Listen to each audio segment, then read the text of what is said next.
Okay, so after the cab, I mentioned the filter. As you can see, the filter is set to null, so not using it, the filter itself, but I am using this, the level. Got 5 dB decrease when I have the sustainer on.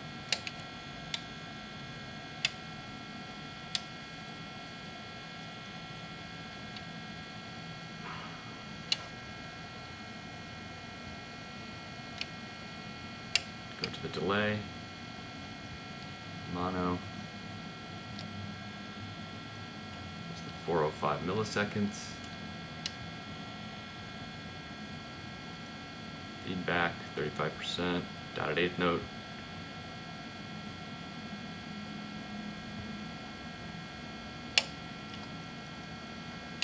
By the way, I'm hitting the tempo button now, 111 BPM. So at 111 BPM, okay, the delay is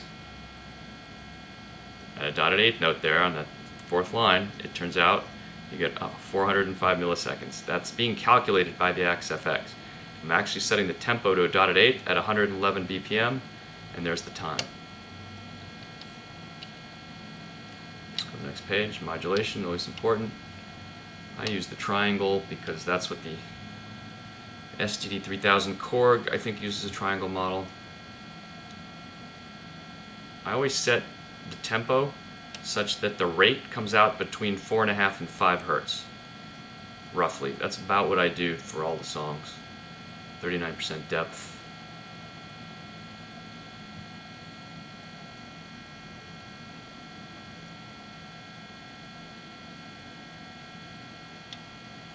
The mix is very important.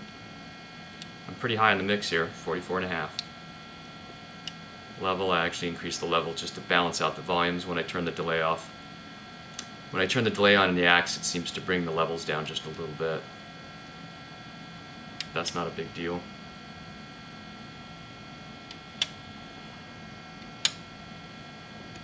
And then you got your reverbs, and we don't have to go through that. For the shimmer, this is the best shimmer chain I've ever used. I tweaked it and I got it to be really smooth. I'm going to switch hands here. Let me show you through this. Flex shift. That in gain is being controlled by my expression pedal. Let me go in there for you. There's the source, external one, that's an expression pedal.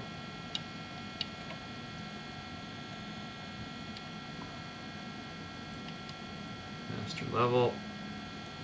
Okay, I got the decay time. I got a reverse direction.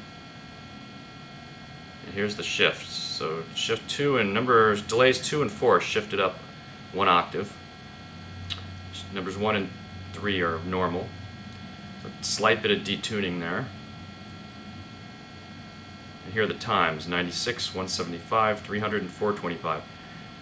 I used to spend a ton of time with trying different combinations of those delay times to smooth out the shimmer and to get rid of little crackling artifacts, and that was the best combination I could come up with.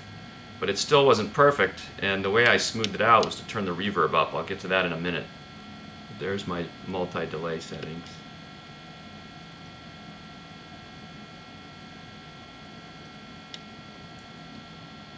Here's the mix.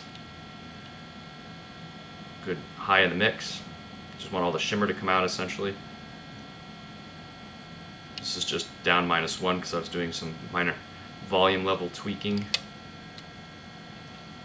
Okay. Filter is just in here to cut off the highs. You can see I got a frequency low pass cutoff there at 2600 because shimmer sometimes can be a little harsh. So this cuts off the harshness at the top end. And the reverb, this is really important. The reverb type and everything is not as important. I don't really have to go through this quickly. I just went by the default in the axe. But the mix is, notice the mix, I got 76%. Turn that mix up to smooth out the shimmer. So you can have that anywhere from 75 to 100. It won't sound too much different. So that will give you very smooth shimmer sound. And that is the preset for my cover part 1. I have a preset for my amp with the hot plate. It's pretty much the same thing, but there's no amp or cab model in it, as you can see. It's just drive, delay, the volume control, and the shimmer and the reverb. That's what I did for part 2. No amp or cab model. And that is, those are the settings for with or without